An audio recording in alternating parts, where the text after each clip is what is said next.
Good to see you guys. It's great to get the players, these rookies back here and in town, meet them, get to know them a little bit. We've got a whole lot of them.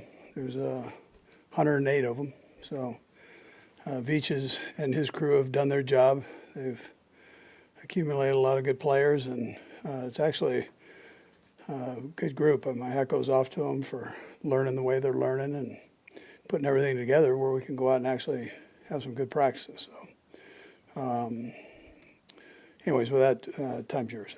Along those lines, what was the kind of thought process about having so many guys in this camp, and what was the last time you had guys in the camp this big? Yeah, so last year we had 93. So you always find 2 or 3 guys in that mix. The more guys bring in, better chance you have of finding guys if there's quality. If they're that quality to where you feel like you need to bring them in here. So it's, we'll see. And we know that college free agents are the second highest number percentage-wise of making a team besides a first-round pick. So, and that's all done by numbers. There's just a lot more of them. So. Coming out of the draft, 4 months until you kick off, do you feel like you've improved the roster in some areas? I think Brett's done a great job with that, along with those guys. But I think they've really made an effort to upgrade some spots. We did it in free agency. 3 or 4 guys come in, and they're quality players.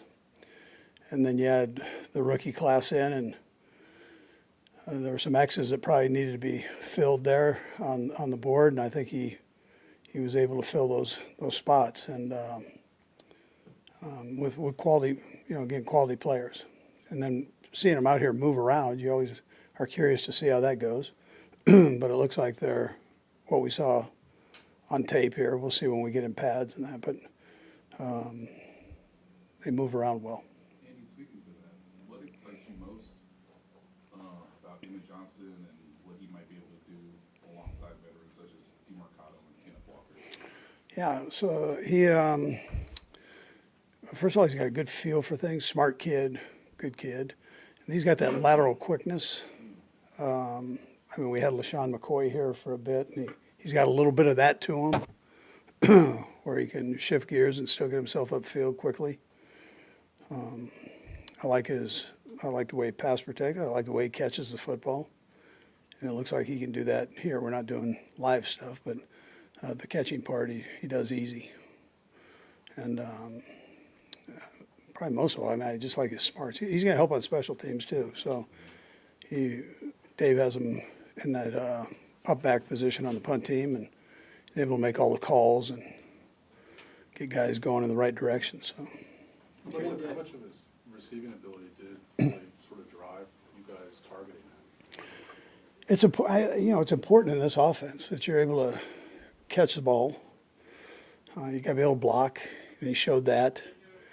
At the same time, you got to be able to run the ball. So the more you can do, we'll utilize you in those areas, and it puts pressure on the defense. Andy, obviously you're orienting with the rookies now, and that's your primary focus. But I wondered if you could speak a little bit to what the tweaks in offensive system you might be looking at, having brought in Kenneth and with EB coming in, and the very things you just spoke to. Yeah, for the most part, it'll be the same. The plays are the same. It's just what areas you draw from. So you got a bunch of different areas, whether it's your drop back game, your 3-step game, your play action, your movement, screens, all those things you've got in the game plan, or the opportunity to put them in the game plan. It's just what one you draw from to put in there. But I think when you see Kenneth, I think he catches the ball easy, and so he's another one that can help you in that area. And DeMarcado's the same way. DeMarcado did that for Arizona. You studied it. You're going through the whole thing, of course. But do you find yourself thinking about different aspects of it than maybe you have in recent years, or not really? Well, we've got one ball, so we just. But if you've got talent, we're going to try to get it to you and move it around. And the base premise is to make sure you keep the defense on their toes and to score touchdowns. So we've got guys. We should have guys, if they're all healthy, perfect world here. We should have guys that can do that.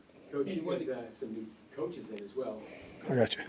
Go ahead. Eric, you've known for a long time, but what have you learned about Chad O'Shea at this point, and then maybe a little bit about DeMarco Murray as well? I like the way they go about their business. They're thorough. They're good with the players. They're demanding, and they're asking these young guys here to do what they do. And then we have meetings with the other guys, so you get to see them operate in a meeting room and hold people accountable. So I like that part so far, and they seem to be good teachers, which is the primary thing. What's your top 4 picks? Go ahead. Let him just grab one here, man. He's raised that hand like 5 times. I'll come back to you. That's all right. That's all right. Just your impressions of a couple of the undrafted guys. One of them is coming in here, this John Michael Gillenborg, and Jeff Caldwell as well, the tall wide receiver from Cincinnati. Yeah. Both, I think, are quality players, it looks like, out there. It'll all be about the urgency, confidence that you put forward, know that you belong, and get yourself mentally prepared that way.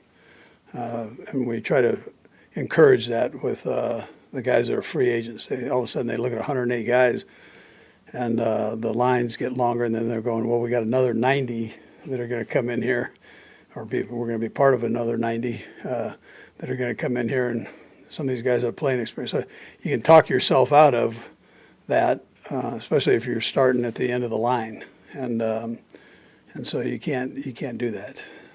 And it'll be important for those two to make sure that they keep themselves right there and just learn and then improve every day. But both of them have the chance to play at this level.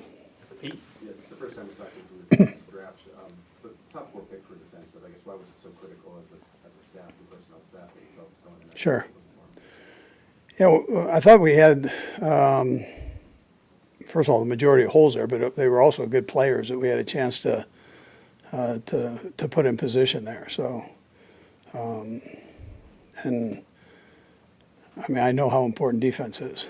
I know I've got this offensive thing going, but it's but defense is a major league part of the winning in this league. So, Herbie? Coach, you're about 3 weeks away from OTA's Phase 3.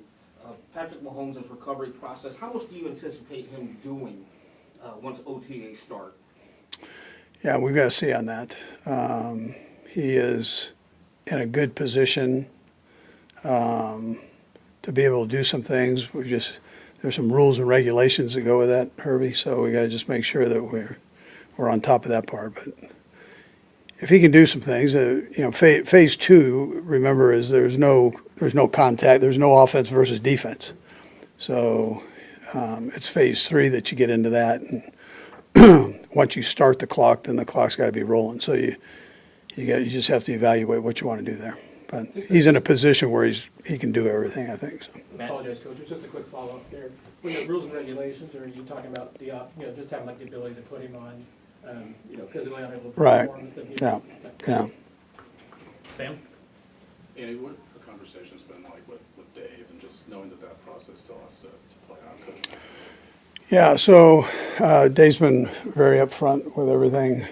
We're still going through that whole procedure, and in this case, you always let the law enforcement part take care of itself and work its way out, And so that's where we're at right now. But we're aware, and we've had communication with both sides there. So, with the law enforcement side and David.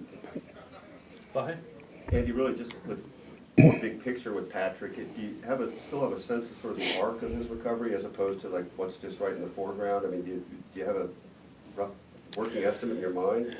Yeah, I know he's doing a lot of stuff right now. That's what I can give you, Vahe. He is throwing the ball, and he does it on his own, so he's not getting any trouble here. But Do you have any video on him? I don't have video. All right, thanks, guys. All right. Yep.